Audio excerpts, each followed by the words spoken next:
أرحب بكم مشاهدينا إلى جولة الصحافة الخليجية التي أبدأها وإياكم من الحياة بطبعتها السعودية ومن كلام مدير مركز محمد بن نايف للمناصحة والرعاية اللواء سعيد البيشي، الذي كشف فيه أن المركز صحح أفكار سعوديين أرادوا القتال في سوريا، وذلك بعدما استقبل المركز عددا من الاتصالات من أولياء أمور هؤلاء يطالبون بمناصحة أبنائهم.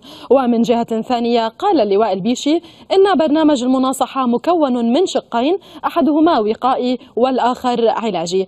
الحياة تناولت أيضا إحصاءات جديدة للبرنامج الوطني لإعانة الباحثين عن العمل حافز. الإحصاءات هذه خلصت إلى أن حافز يوظف 117,000 و1,658 عاطلا عن العمل استفادوا من الإعانة.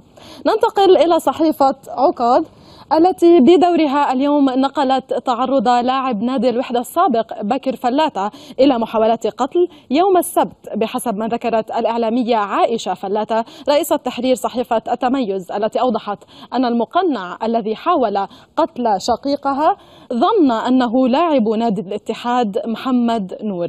من عكاظ نذهب إلى صحيفة الاقتصادية وقرار المملكة الجديد الذي ضيق الخناق على مهربي الوقود من أراضيها. إذن وزارة المالية تشدد على الجمارك بتطبيق إجراءات دقيقة. السعودية تضيق الخناق على مهربي الوقود بمراقبة المركبات. الاقتصادية تصدرت عددها اليوم أيضا هذه الصورة لسعوديات يلتقطن لكليجة التي تشتهر بها منطقة القصيم. الصورة التقطت أمس في مهرجان الجندرية، وبدأ المهرجان منذ الاثنين الماضي في استقبال العائلات. من الصحف السعودية لفتنا أيضا ما جاء في صحيفة الشرق، وهذه الصورة التي عنونتها: هزة الشرقية تكشف 90% من مباني المملكة غير مقاومة للزلازل. الصحيفة نقلت في موضوع آخر عن المتحدث باسم سفارة الولايات المتحدة في الرياض مفيد الديك بأن اتفاقية المسافر الموثوق به، والتي وقعها قبل أشهر وزير الداخلية الأمير محمد بن نايف مع الجانب الأمريكي، ستدخل حيز التنفيذ بداية يونيو 2014. هذه الاتفاقية مشاهدينا تقضي بإعفاء السعوديين من التفتيش في المطارات الأمريكية. من الأخبار السعودية نذهب إلى أبرز ما جاء في صحيفة الرأي لليوم، والصحيفة تحدثت إلى النائب السابق وليد الطبطبائي، وفي حديثه اعتبر من غير المستغرب حضور رئيس مجلس الأمة السابق أحمد السعدون اجتماع تجمع نهج، وقال إنه الأب الروحي للتجمع. كما أشار الطبطبائي إلى فعالية جماهيرية في ساحة الإرادة السبت المقبل. الرأي نقلت في عددها أيضا: ضبط متلبسا بجريمته الرابعة واعترف بفعلته، المعتدي على مسجد البحرين ينفذ أوامر الجن.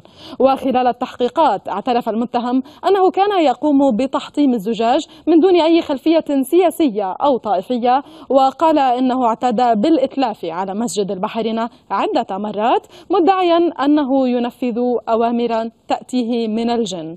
نتابع في الصحف الكويتية ونذهب إلى صحيفة القبس، وفيها جاء: غرامات باهظة تشرع أبواب السجون، الإعلام الموحد يخنق الحريات.